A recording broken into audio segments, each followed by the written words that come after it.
Hello friends, आपका स्वागत है हमारे यूट्यूब चैनल विजय शिक्षा सारथी पर। तो मैं आज लेकर आ गया हूँ मंगलम पाठ का एक नंबरिया क्वेश्चन, जो शॉर्ट क्वेश्चन है, यानी केवल आंसर और क्वेश्चन रहेगा, बस इतना ही।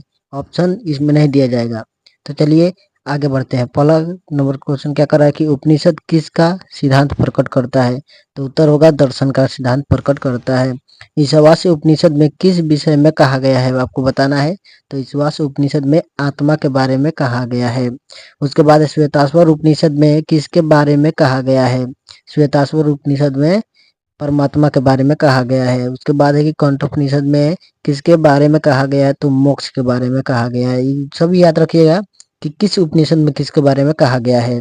सूक्ष्म से भी सूक्ष्म क्या है? तो आत्मा है, याद रखिएगा। सूक्ष्म से भी सूक्ष्म क्या है?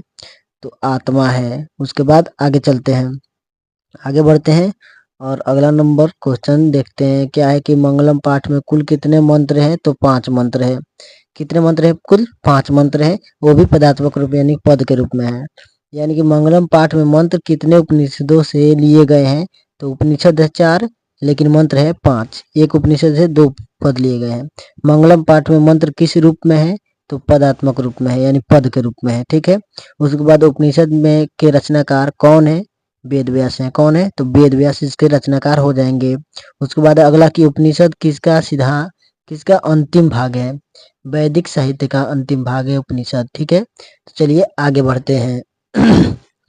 अगला नंबर क्वेश्चन देखते हैं कि नदियां नाम और रूप को छोड़कर किस में मिल जाती हैं? किस में मिल जाती हैं? तो समुद्र में मिल जाती हैं नदियां नाम और रूप को छोड़कर। उसी तरह विद्वान अपने नाम रूप को छोड़कर परमात्मा में विलीन हो जाते हैं। तो चलिए अगला नंबर क्वेश्चन है कि किसकी विजय नहीं होती है? उत्तर होगा सही, असत्य की कभी विजय नहीं होती, यानी कभी असत्य नहीं जीतता है। उसके बाद सबसे बड़ा खजाना क्या है? तो सत्य है। सबसे बड़ा खजाना क्या है? तो सत्य है सबसे बड़ा खजाना। उसके बाद है कि ईश्वर क्या है? ईश्वर क्या है आपको बताना है। तो ईश्वर की परिभाषा बस यही है कि ईश्वर सत्य है। ईश्वर क्या है? तो ईश्वर सत्य है। उसके बाद है अगला नंबर क्वेश्चन कि विद्वान सीख शोक रहित होकर किसे देखता है? विद्वान शोक रहित होकर किसे देखता है? तो परमात्मा को देखता है विद्वान। उसके बाद है मंगलम पाठ के रचनाकार कौन हो जाएंगे? तो वेद व्यास मंगलम पाठ के रचनाकार हो जाएंगे। तो चलिए आगे बढ़ते हैं। अगला नंबर क्वेश्चन क्या है कि किसे बस में नहीं किया जा सकता है? आपको बताना है किसे बस में नहीं किया जा सकता है। तो आत्मा को कभी बस में नहीं कर सकते हैं। उसके बाद है विद्वान शौक रहित, ये शोक होगा, शोक रहित होकर किसे देखता है? तो परमात्मा को देखता है। क्वेश्चन रिपीट हो गया है। उसके बाद है सत्य से किसका रास्ता प्रशस्त होता है, यानी किसका रास्ता खुलता है? तो देवलोक, स्वर्ग जिसे कहा जाता है, उसका मार्ग खुलता है। उसके बाद है यह संपूर्ण संसार किसके द्वारा अनुशासित है? तो बताना है परमात्मा के द्वारा अनुशासित है।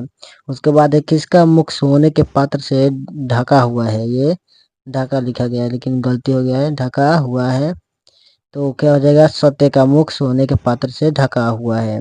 उसके बाद है विद्वान अपना नाम छोड़कर किस में मिल जाते हैं? तो नाम छोड़कर किस में मिल जाते हैं? परमात्मा में विलीन हो जाते हैं। किस में विलीन हो जाते हैं? परमात्मा में विलीन हो जाते हैं। उसके बाद है अगला नंबर क्वेश्चन की सत्यमेव जयते किस उपनिषद का मूल मंत्र है? तो मुंडको उपनिषद का मूल मंत्र है सत्यमेव जयते। उसके बाद किसकी गुफा में आत्मा निहित है? बता देना है आपको। तो जीवों के शरीर रूपी गुफा में आत्मा निहित है। उसके बाद है अगला नंबर क्वेश्चन की मंगलम पाठ का प्रथम मंत्र किस उपनिषद से लिया गया है? तो ईशावास्य उपनिषद से लिया गया है प्रथम। उसके बाद है कि सत्यलोक से विद्वान कहाँ जाते हैं? तो देवलोक में जाते हैं, यानी सत्य बोलकर विद्वान कहाँ जाते हैं? तो देवलोक जाते हैं, स्वर्ग जाते हैं। उसके बाद सार्थक किस को पार करते हैं? तो मृत्यु को पार कर जाते हैं। किसे? तो सार्थक जो है मृत्यु को पार करते हैं।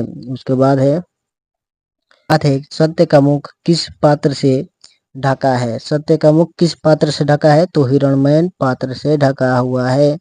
उसके बाद है प्राणियों के हृदय रूपी गुफा में कौन बंद है? तो आत्मा बंद है। क्या है? आत्मा बंद है। उसके बाद नदियां कहाँ जाकर मिलती हैं? तो समुद्र में मिल जाती है नदियां। उसके बाद अरुण यार महतो महियान मंत्र किस उपनिषद से संग्रहित है? तो कंठोपनिषद से संग्रहित है। एक बार आप लोग पूरे श्लोक को याद कर लीजिएगा और किस उपनिषद से पूछा गया है उसको भी याद कर लीजिएगा, बढ़िया रहेगा, बहुत अच्छा रहेगा। उसके बाद है ईशावास्य उपनिषद में किसके विषय में कहा गया है? तो उत्तर हो जाएगा सत्य के बारे में कहा गया है। किसके बारे में कहा गया है? सत्य के बारे में। उसके बाद है कंठोपनिषद में किसके बारे में कहा गया है? तो मोक्ष के बारे में कहा गया है। उसके बाद एक श्वेताश्वर में किसके बारे में कहा गया है? तो परमात्मा के बारे में कहा गया है। वेद रूपी शास्त्र क्या है? तो नित्य है। क्या है? वेद रूपी जो शास्त्र है वो नित्य है। उसके बाद उपनिषदों की संख्या कितनी है? तो 108 उपनिषद होते हैं, याद रखिएगा 108, इसको भूलना नहीं है। उसके बाद है सत्य धर्म की प्राप्ति के लिए किसे हटा दिया? किसे हटा दिया? तो वेदा हमेतम पुरुषम महानतम विद्यते वनाय मंत्र किस उपनिषद से लिया गया है? तो ईशावास्य उपनिषद से लिया गया है। तो चलिए वीडियो को यहीं तक एंड करते हैं और इसका अगला पार्ट हम पार्ट टू जल्द ही लेकर आने वाले हैं, तो हमारे साथ बने रहिए और चैनल को सब्सक्राइब और वीडियो को लाइक कर दीजिएगा और इसे अपने दोस्तों के पास शेयर कर दीजिएगा ताकि उन्हें भी यह जानकारी प्राप्त हो सके। तो धन्यवाद।